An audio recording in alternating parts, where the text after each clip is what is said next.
Hi, this is Uche with Road to Resolutions, and this is a video blog post I'm making for my new blog site, roadtoangermanagement.com. If you're watching this on YouTube, I recommend that you check out the blog site, roadtoangermanagement.com. I blog about all things regarding anger, managing your anger, and not letting your reaction create a worse experience for you. So the topic of today's video blog post is how to resolve conflicts, and it's a three-step process on how to resolve conflicts. You know, the reason I'm doing a video blog post is because I'm busy. You know, I wrote a blog post for Psychology Today, and I've got work to do, and I kind of ran out of steam. And so I'm doing a video blog post, and I'll see how that goes. Okay, so what inspired me with today's post is the story of Tyra Bates. Tyra Bates, I believe, is a college student in Buffalo, New York, on the girls' basketball team. Her teammates have this sick tradition where they say a prayer, and they use a racial slur in the prayer. There's so many things wrong with that. I'm not even going to touch on that. But what I am going to touch on is how to go about resolving conflict. And having been the recipient of racial slurs myself, and this I just don't want to make this specifically about racial slurs, but all sorts of slurs and insults that may come your way. This is a three-step process to resolve it, and why this three-step process is important is because what happens in a conflict is somebody insults you, you witness the person insult you, and the innate part of the human brain wants to win. It wants revenge. In the world we live in today, which is, you know, pretty much for the most part a police state, that can backfire on you if you actually take out revenge on somebody who has insulted you. So they insult you, you insult them, things could escalate into a physical confrontation, and by the time authorities get involved, you know, both of you in trouble. What caught my attention about Tyra Bates' story is I had a client in a similar situation where a classmate came up to him, uttered a racial slur. He responded, "What the heck did you say?" and with an insult of his, and they exchanged insults, and it turned into a fist fight. Both boys got suspended from school, one for using a racial slur, and my client for, you know, settling it with his fist. And it's unfortunate because it's hurtful. You know, it's hurtful when someone insults you, be it the use of a racial slur or any other kind of slur, any other kind of insult. It's hurtful, but we shouldn't fall for the illusion, should I say the Jedi mind trick, that just because a word is hurtful or a label is hurtful, that people shouldn't use it. People shouldn't use it on from a moral perspective, but that people shouldn't use it from a moral perspective doesn't mean that they cannot use it. So you have to be emotionally prepared for when people do use it, to de-escalate anything from getting worse. So it's a three-step process, and I'll start with step one.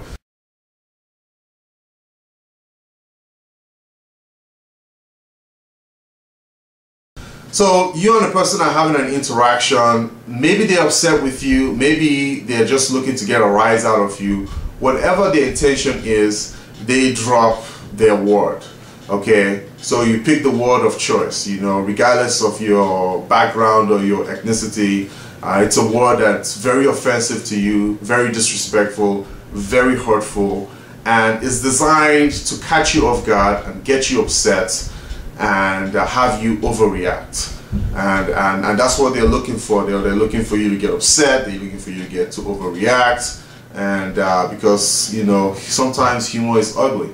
So this comes at you, and it hits you like a ton of bricks. What do you do? So what you do is you listen, because behind that slur is usually a complaint. There usually is the person may have a resentment towards you. That resentment could be real, it could be unfounded. Either way, they have a resentment towards you. And so what you want to do is listen intently to everything they say without responding. And if they pause in their barrage of insults towards you, you politely ask them if they're finished, you know, because you want to respond to them. And if they haven't finished, they'll tell you they haven't finished, and they'll finish up. So they say everything it is that they have to say, and you ask them, are you finished? The next step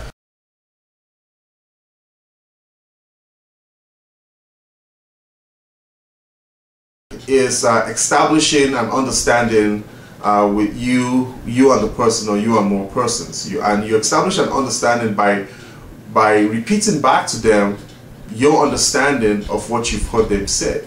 But when you repeat back to them your understanding of what you heard them say, it has to be without the insults. It has to be the gist of what you hear them say. A good example would be somebody calls you all kinds of names, but within the gist of their complaints or their verbal assault on you, they're complaining that you were assigned a task that you did not complete for whatever reason, or maybe they believed you were supposed to be completing this task, and maybe it's not your job, or maybe it was your job and you forgot, or who cares. So what you do is you say to them, I understand that you're upset with me because you believe that I was responsible for this task that did not get completed. Is that what I hear you say? And so if that's not what they're saying, if the message you repeat back to them based on what you think you understand is not what they're saying, they will correct you. And usually when people correct you, it's usually without the insults. Why? Because now they're much calmer, and they actually feel being heard. People are social animals. People like to be heard. And so if they feel that you got it wrong, they'll correct you. And so after they correct you, you repeat it again. It's like a recycle. Oh, okay. So what I hear is that even though this task wasn't assigned to me, you felt that I should have taken the initiative to complete the task. And usually the second time around, after they explain it and you repeat back what you understand, both of you should reach an understanding like, yes, this is their complaint.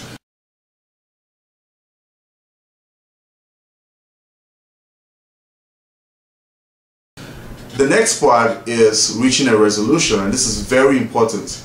Reaching a resolution has absolutely nothing to do with compromising on your beliefs, your values, or your principles. It has nothing to do with rolling over and playing dead. It has nothing to do with being a pansy.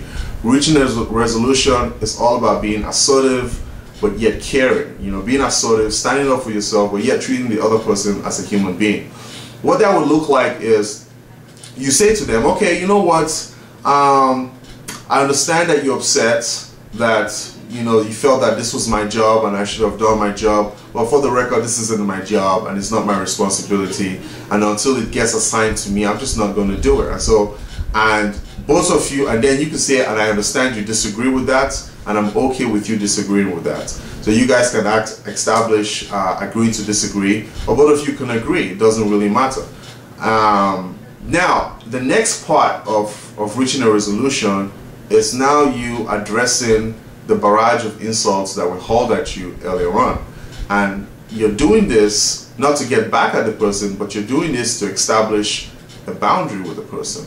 You say, when you started this conversation, you said X, Y, and Z to me. I have to tell you that those are hurtful words, and I'm very disappointed to hear that. You're the last person I expect to hear this from, and I'll tell you what these words mean to me. And the person may say, well, that's not what I meant. I understand that's not what you meant, but this is what it means to me. Then you establish your boundary. In the future, I would prefer that you not use these words with me. In the future, if you use these words with me, I will take care of myself by, and then you tell them how you take care of yourself. It could be not talking to them. It could be filing a formal complaint with an authority figure. And it could be telling them that you and that person will not have a relationship whatsoever in the future. And you do this without insulting the person. You do this looking the person in the eye and establishing a relationship with them while setting this healthy boundary.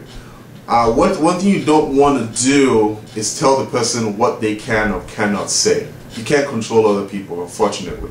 But what you can do is, in the resolution piece, you can recognize that that person has the right to his or her freedom of speech, as hurtful as nasty as it can be, and you say, well, this is how I prefer for you to address me, and if you choose not to address me, this is how I would choose to take care of myself. And taking care of yourself has nothing to do with retaliating about the person. It's really taking care of yourself, either removing yourself from the situation. If you can't get away with the person, addressing it with an authority figure, and so on and so forth. So again, just to recap,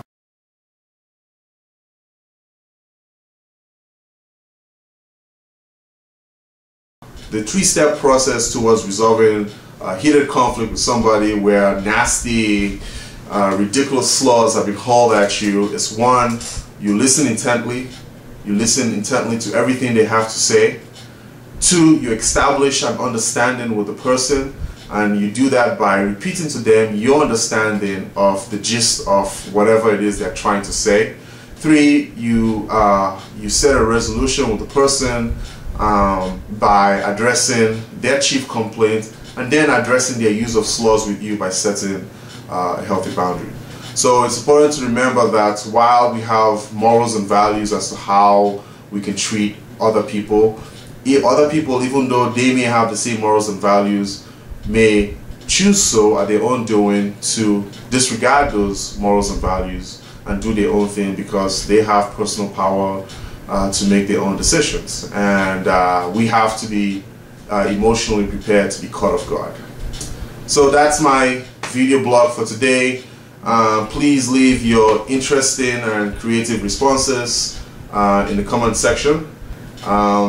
Thank you, and have a nice day.